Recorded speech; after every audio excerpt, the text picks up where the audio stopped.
Hello, my name's Bill, and I thought today we could just talk about my favourite films of the year. I think it's been a really good year for movies. I was going to also make this like a sort of like media review wrap up, but because I've been so busy with work, I've honestly not had time to read. I think being an author, sometimes the last thing you want to do in your spare time is read, and when I have wanted to read, I've had like blurb requests and stuff. So films have kind of been my focus, I guess. I don't know. So I've pulled up my letterbox diary here and I'm just going to go through and tell you my favorites, I think. So most of these are going to be new releases that I've watched because I have a cinema card and that's where I watch most of my films. Honestly, it's just a time where I can get out the house and definitely watch something.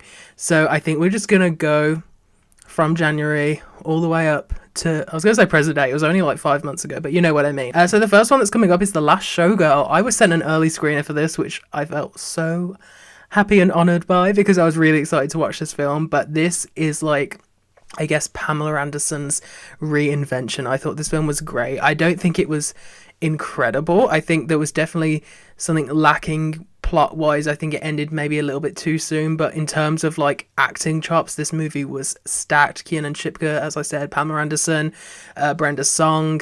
There's definitely more people who I'm forgetting, but it was a brilliant film. I really recommend it if you want something a little bit more low key, and I feel like it's kind of obvious what this film's about just by the name, so I'm not going to go into too much because I feel like spoilers kind of ruin things. And when a film, I believe this film's really short as well, so I don't want to give things away. Next up, I saw Nosferatu in January 2. It didn't come out, it came out in the UK a little bit later than the US, I believe. I thought this was really good. I think Robert Eggers is just brilliant at that sort of tension. It's all down to his, I think, production design as well. It feels so authentic. I was just like enthralled at every single shot. It was a beautiful movie. Truly, if you've not watched a Robert Eggers movie, I don't think it's my favorite. I think that one is still gonna be The Witch, I think. But I've liked every single Robert Eggers movie and I'm very excited to see what he does next. Has he said what he's doing next? I can't remember. He may have said that, but I don't remember at all.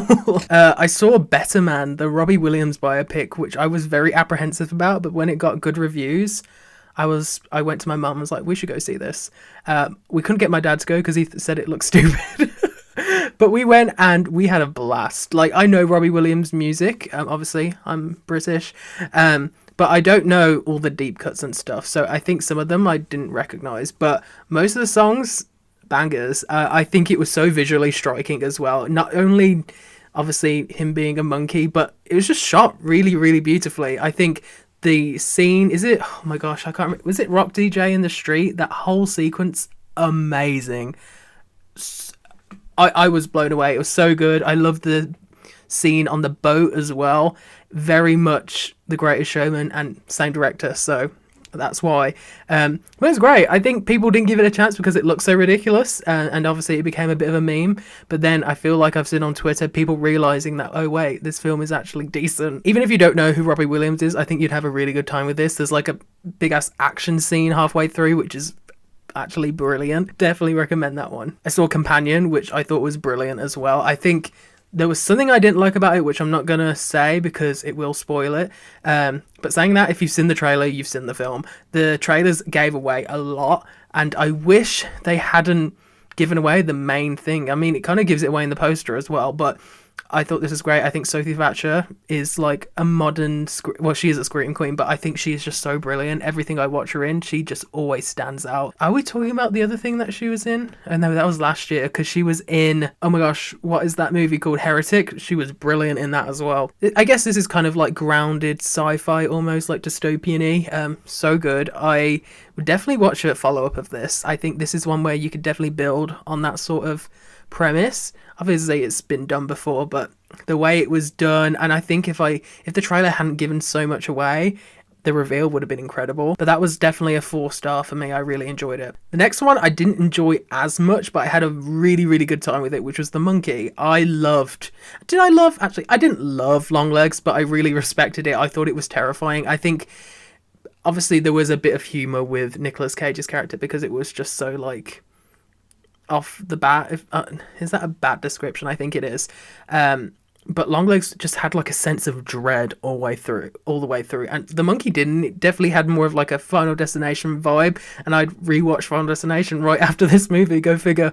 But the monkey I thought was just very entertaining. It's a very fun, easy film, obviously quite gory, but I don't mind that in the cinema, and I did go see this in the cinema, and I think it's seeing on the big screen. I think Oscar Perkins is such a brilliant director. Everything I've seen that he's done, visually, again, striking. I appreciate when a horror movie does more than the norm. I think we're just so used to horror movies being so formulaic and bland that it's nice when someone does something different. I'm realizing that I'm not really describing these movies, but I'm not here to do that. I'm just saying what I like. In March, also, I saw Mickey 17, which I loved. It's definitely one of my favorite films of the year. Not as good as Parasite, but I wasn't expecting it to be.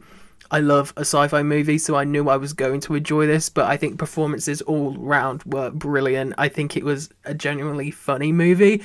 I saw this in like a packed cinema as well, so I think that definitely helped my experience, because it always does, doesn't it? Like, having everyone else laughing around you, it makes you feel more sucked into the movie. Again, bad description, but this was great. I think it was very, very thought-provoking. Again, not as much as Parasite, but Bong Joon-ho is just brilliant, and I will read his shopping list, honestly. Also in March, Y2K released in the UK, and I didn't love the film, but I thought, again, just really, really fun, a really good time. Again, in the cinema, anytime you see like a horror comedy in the cinema is going to be a good time. Performances in this one as well. Rachel Zegler really stood out to me. Jada Martell is his name. Brilliant as well. I love a sort of like what if movie, and this is definitely that. I think it was very inventive. Is it Kyle Mooney who directed this? I think. Really fun, and I wouldn't mind a sequel to this. I don't know what it would be, but I'd watch it. In April, I only saw 2 movies. Oh my gosh, you could tell that I was on deadline. I watched Novocaine, which I thought was really, really fun. I've been trying to convince my dad to watch it as well, because it's definitely his sort of movie.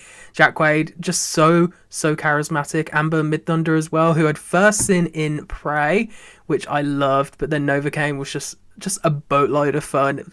Ridiculously gory. But in the best way possible. I think it was just such again, another film that you want to see on the big screen. Not maybe because it's so like visually a blast, but just because of like the atmosphere that comes from a movie like that, I guess. In May, I saw a movie twice, which was Thunderbolts, only a few days apart from each other. I was cautiously optimistic for this because Marvel has really let us, I think, all down recently. But this was just... I loved it. It was definitely, honestly, one of my favourite films of the year. I know it might sound basic, but I loved it. I think that it really helps that I love Florence Pugh. I think she's one of my favourite actresses. I think she's brilliant. Ever since I saw her in, like, Fighting With My Family, I think that was the first thing I saw her in.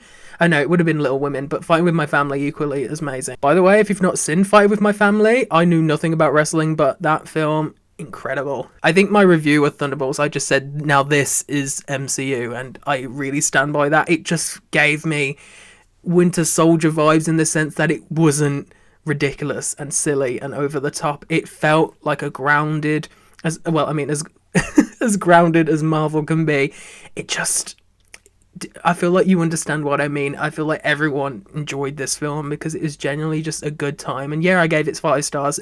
Is it a 5-star movie? Probably not, but I'm gonna keep it as a 5-star because I just enjoyed it so much. Again, cast of the characters, I think they did a really good job at kind of letting them all shine. I would have loved Ghost to have a bit more screen time, and obviously I don't want to spoil it, but another character definitely deserved a little bit of more screen time. I'm not saying anything else.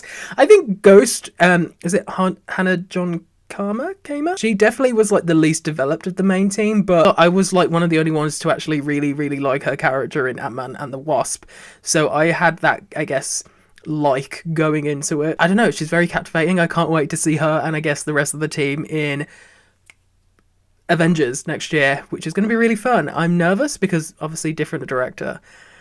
And I think the director for this one just did such a good job at framing these characters, and I hope the Russo brothers don't mess it up, and I fear they're going to. Gosh, we really have no faith in these people anymore. Oh my gosh. May was also the month of Final Destination. I rewatched quite a few of the Final Destinations in preparation for Bloodlines, and Bloodlines was just a blast, wasn't it? I do think it's probably up there in my top 2 favorite Final Destination movies. I thought it was brilliant. I think the opening scene was probably my favorite of the entire series. It was so dynamic. I think there were so many layers to it as well, which just really fed into it, and obviously it did something different too. I loved a bunch of the tidbits that we found out. Again, I'm not going to spoil, but we found a bunch of things about the series throughout the film, which I really appreciated. It gave a bit of backstory that I didn't think we needed, but it definitely was a welcome addition. Character-wise, I loved the main characters. I think...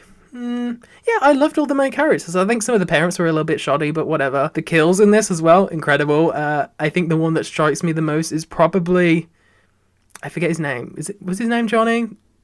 That may be wrong. I don't know. The guy who was in the 100, when he went through the... Oh, I don't want to say anything. I'm going to say MRI machine. Brilliant scene, and as someone who has a nut allergy, I was scared, man. I was scared. And I think I'm going to end off on a movie that I've already seen before multiple times, but I've not watched for a while.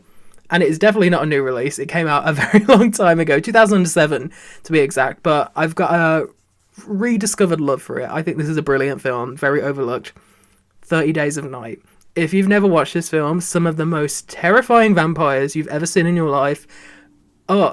I think this film is genuinely scary. I did watch it in the day with my friends, so it was hindered by that. If I'd watched this at night by myself or in the cinema, terrifying. It's so scary. I think the creature design is genuinely some of the best that in the business. It's just so like ominous. I don't know. I think the general setting as well really helps to create that claustrophobic and hopeless vibe. If you don't know, it's set in like an Alaska in like not an eternal night, like a 30 days of, oh my gosh, it's in the title, a 30 days of night that happens in Alaska, and then vampires come to the town and they can't escape. Terrifying. I'm editing an adult vampire book at the moment, so I was just trying to get inspiration, and this is very good inspiration, I must say. So in terms of favorite film of the year, I think it's probably going to be Thunderbolts, Mickey 17, or Final Destination. I don't know.